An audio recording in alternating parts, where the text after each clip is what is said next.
বাসার পাশেই crispy chicken ছিল, বাট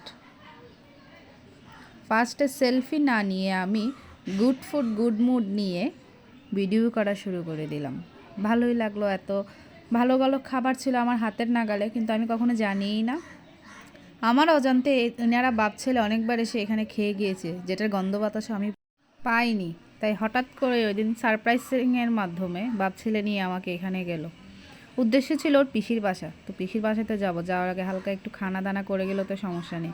খাবারটা এতই ভালো ছিল, নিমিষে প্লেট খালি। আর লাস্টে গিয়ে এই স্প্রাইটের উপর ক্রাশ খেয়ে গেলাম রীতিমতো আমি, পুরাই মিন্ট লেমনের ফ্লেভার, তাও জাওয়াল খান বিসমিল্লাল মিন্ট লেমন। খাওয়া শেষ, এবার রিক্সা করে যাচ্ছি ওর পিসির বাসায়। পিসিকে দেখি না অনেক দিন, ছেলেও দেখবে বলছে, আমারও ওর সাথে দেখা হয় না, কথা ছিল অনেক, তাই বাসায় চলে গেলাম। মোবাইলে তো আর এত কথা বলা যায় না। আর ছেলেটা আমার এতটাই বড় হয়ে গিয়েছে এখন, রিক্সায় উঠলে সে সামনে বসে আর বাবা মাকে পিছনে দেয়। ওর পিসির বাসার সামনে চলে আসলাম। পিসির বাসায় ছিলাম প্রায় 2-2.5 ঘন্টার মতো, অনেক গল্প করলাম, আড্ডা দিলাম। পিসির বাসায় আসলে ওর আমেজটাই থাকে মনে অন্যরকম। আমরা রিক্সা ভাড়া দিয়ে আস্তে আস্তে ও লিফটের সামনে এসে দাঁড়িয়েছিল।